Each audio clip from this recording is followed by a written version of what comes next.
अस्सलाम वालेकुम, welcome to the fresh episode of the tech show. So आज Friday, कल सैटरडे या परसों संडे, आप लोगों को पता ही होगा। लेकिन मेन इंपॉर्टेंट बात यह है कि आप लोगों के जितने भी क्वेश्चंस है संडे वाली Q&A वाली वीडियो के लिए लाजमी तौर पे नीचे कमेंट कर दीजिए, क्योंकि सैटरडे को आप लोगों को पता है कि इतनी ज़्यादा अपडेट्स होती नहीं है, तो मे भी मुश्किल से द टेक शो की वीडियो है। आप लोगों के क्वेश्चन काफ़ी ज़्यादा इंपॉर्टेंट है। पिछले 1-2 वीक से हम लोगों ने Q&A की वीडियो भी नहीं की, तो लाजमी तौर पर नीचे कमेंट कर दीजिएगा। पहली अपडेट को स्टार्ट करें विंडोज़ के साथ। तो आप लोगों को पता है कि विंडोज़ के अंदर आपकी एप्लीकेशन काफ़ी ज़्यादा स्टक होती हैं, फ्रीज हो जाती हैं। एप्लीकेशन को आप यूज़ कर रहे हो तो एप्लीकेशन का मतलब सॉफ्टवेयर। अब हम लोग मैक के अंदर सॉफ्टवेयर को एप्लीकेशन कहते हैं, तो मेरे माइंड के अंदर एप्लीकेशन जो सॉफ्टवेयर होते हैं वो काफ़ी ज़्यादा क्रैश कर रहे होते हैं, तो उनको फोर्स क्विट करना पड़ता है। अब मैक के अंदर सिस्टम ये है कि ऊपर वाली टॉप वाली साइड को जब आप लोग एप्पल के आइकन के ऊपर क्लिक करते हो तो यहाँ पर आप लोगों को फोर्स क्विट का ऑप्शन मिल जाता है। लेकिन अगर आपने यही काम विंडोज़ के अंदर करना तो आप लोगों को टास्क मैनेजर के अंदर जाना पड़ता है, जो कि 3 बटन इकट्ठे दबाने पड़ते हैं, जो कि काफ़ी एक मुश्किल प्रोसेस है। लेकिन अब विंडोज़ वाले भी इस चीज़ को काफ़ी ज़्यादा आसान करने वाले हैं, क्योंकि वहाँ पर इतने ज़्यादा सॉफ्टवेयर क्रैश हो रहे होते हैं। तो आप लोगों को नीचे टास्क बार के अंदर इसी किस्म का जो फोर्स क्विट वाला फीचर है वो मिल जाएगा। आप लोग इजीली एप्लीकेशंस को, सॉफ्टवेयर को फोर्स क्विट कर सकोगे। लेकिन विंडोज़ के अंदर कभी कभार ये भी मसला होता है कि आप लोग फोर्स क्विट करते रहो, फिर भी जो सॉफ्टवेयर है वो बंद नहीं होता, आपको फोर्स रीस्टार्ट करना पड़ता है। ये वाला काम मैक के अंदर भी होता है, 1-2 दफ़ा मेरे साथ भी हुआ है, लेकिन इसकी रेशियो काफ़ी ज़्यादा कम है। यहाँ पर जो एप्लीकेशन होती है इतनी ज़्यादा, मतलब कि आप लोगों को फ्रीजिंग की सिचुएशन के अंदर नहीं मिलती, आपको इतनी ज़्यादा फोर्स रीस्टार्ट नहीं करनी पड़ती। कहने का मतलब ये है कि as compare to Windows macOS काफ़ी ज़्यादा स्टेबल है। लेकिन मेरे माइंड के अंदर एक चीज़ ये भी आती है ना कि कभी हमने तकरीबन 99% लोगों ने ऑफिशियल विंडोज़ को बाय करके तो यूज़ किया नहीं है।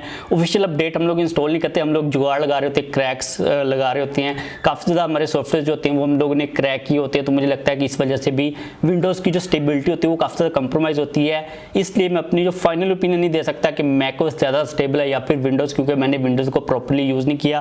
क्योंकि मेरे पास जो मैकबुक है इसके अंदर सॉफ्टवेयर जो है प्री इंस्टॉल्ड आता है, जिस तरह हम लोग लैपटॉप्स के अंदर विंडो को करते हैं ना खुद से। बाद में ओरिजिनल अगर आप लोग लैपटॉप लेते हो ना कहीं नया, तो उसके अंदर भी ओरिजिनल विंडो ही आती है। लेकिन हम लोग क्योंकि मोस्टली यूज्ड के अंदर लैपटॉप ले रहे होते हैं, तो वहाँ पर हमें विंडो करनी पड़ती है। अब क्योंकि ये ओरिजिनल मैं मैकओएस को यूज़ कर रहा हूँ, कभी मैंने ओरिजिनल विंडो को यूज़ नहीं किया, तो इसलिए कंपैरिजन बनता नहीं। उम्मीद है कि आप लोगों को समझ आ गई होगी। नेक्स्ट अपडेट के ऊपर मूव करें, जो कि यूट्यूब के बारे में। तो कुछ देर पहले यूट्यूब ने स्टोरीज़ को इंट्रोड्यूस करवाया, बाद में उन लोगों ने शॉर्ट्स को इंट्रोड्यूस करवा दिया। अब क्योंकि जो शॉर्ट्स हैं वो ज़्यादा इंपॉर्टेंट है यूट्यूब के लिए, तो वो स्टोरीज़ को ख़त्म करने वाले। अब यूट्यूब के ऊपर आप लोगों को जो स्टोरीज मिलती थी ना, वो अब नहीं मिलेंगी, क्योंकि वो लोग ज़्यादातर फोकस करना चाह रहे हैं यूट्यूब शॉर्ट्स के ऊपर। टिकटॉक का भी मुकाबला करना है। वैसे मैंने यहाँ पर एक चीज़ नोटिस किया है कि अगर आप लोग यूट्यूब शॉर्ट्स को कंपेयर करते हो ना टिकटॉक के साथ, तो शॉर्ट्स जो है ना ज़्यादा इंटरेस्टिंग होते हैं, ज़्यादा उसके अंदर आपको वैरायटी मिलती है। टिकटॉक के अंदर अगर आप लोगों ने एक वीडियो देखी ना, उसके ऊपर आपने थोड़ा सा भी ज़्यादा टाइम लगाया, तो आगे जितनी भी आपको वीडियोस आएंगी उसी किस्म की आएंगी। मुझे लगता है कि टिकटॉक अपना जो एडिक्टिव इतना ज़्यादा लॉगरिथम ना, उसको कम करना चाहिए एडिक्टिव, ताकि जो लोगों को वैरायटी मिल सके। लेकिन भाई जो चीज़ चल रही है वो चल रही है, हर कोई टिकटॉक को कॉपी करने की ही कोशिश कर रहा है। हम लोग जंप मारते हैं आईफोन 16 प्रो सीरीज़ के ऊपर, क्योंकि बीच में 15 सीरीज़ भी है ना। अब ये चीज़ रिपोर्ट की जा रही है कि एप्पल जो डिस्प्ले का साइज़ है उसको मज़ीद इंक्रीज़ करने वाला है। अब एप्पल एक वाहिद कंपनी जिन्होंने काफ़ी अर्से तक अपने फ़ोन्स के जो साइज़ हैं वो काफ़ी ज़्यादा छोटे रखे हैं। अगर आप लोग पीछे वाली जनरेशन के अंदर चले जाते हो ना, तो सैमसंग ने काफ़ी ज़्यादा जल्दी डिस्प्ले के साइज़ को बढ़ा दिया था, एप्पल ने काफ़ी ज़्यादा लेट बढ़ाया था। अब एप्पल वाले एक और जंप मारने लगे हैं। ये चीज़ रिपोर्ट की जा रही है कि जो आईफोन 16 प्रो सीरीज़ होगी ना, उसके अंदर डिस्प्ले के साइज़ को बढ़ा दिया जाएगा। ये चीज़ कही जा रही है कि जो अल्ट्रा होगा 16 या फिर प्रो मैक्स होगा, उसके अंदर आप लोगों को 6.9 इंचज़ का डिस्प्ले का साइज़ मिलेगा। अगर हम लोग इस वक्त 14 प्रो मैक्स की बात करते हैं तो 6.7 या 0.2 इंचज़ का साइज़ बढ़ा दिया जाएगा। इस किस्म की कोई रिपोर्ट की जा रही है चीज़ें। अगर डिस्प्ले का साइज़ बढ़ता है तो जाहिर सी बात है कि ओवरऑल फ़ोन की डायमेंशन बढ़ जाएंगी डायगनली, तो जो बैटरी है वो बड़ी फिट की जा सकेगी। ये चीज़ तो क्लियर है, और बैटरी की टाइमिंग भी डेफिनेटली बढ़ सकती है। तो काफ़ी इंटरेस्टिंग चीज़ सामने आ रही हैं। नेक्स्ट अपडेट हम लोग थोड़ा सा पीछे वाली साइड के ऊपर आते हैं, आईफोन 15 प्रो मैक्स के ऊपर। तो काफ़ी इंटरेस्टिंग चीज़ें रिपोर्ट की जा रही हैं। अब इस स्टेज के ऊपर जो ट्रायल प्रोडक्शन है ना, वो आईफोन 15 सीरीज़ की हो चुकी हुई है। अभी उसने मास प्रोडक्शन के अंदर जाना, तो स्पेसिफिकेशन भी काफ़ी तक क्लियर आ रही हैं। ये चीज़ कही जा रही है कि जो मेन कैमरा का सेंसर होगा ना बैक साइड के ऊपर, वो सेम वही होगा जो कि आईफोन 14 प्रो मैक्स वाला था, वही आप लोगों को तकरीबन फीचर्स मिलेंगे। लेकिन जो मेन एक बड़ा चेंज आने वाला है वो टेलीफोटो सेंसर के अंदर आने वाला है, जिसको पिरोस्कोप आप लेंस भी कह सकते हो। वैसे अगर हमें 6x तक का ऑप्टिकल जूम मिलता है ना, तो इसको मुझे नहीं लगता कि पिरोस्कोप लेंस कहना चाहिए, क्योंकि जो पिरोस्कोप लेंस होता है उसके अंदर आपको तकरीबन 10 से 15x तक का ऑप्टिकल जूम मिलना चाहिए। ओवरऑल 100x अगर हमें जूम मिलता है तो तब आप लोग पिरोस्कोप लेंस कह सकते हो।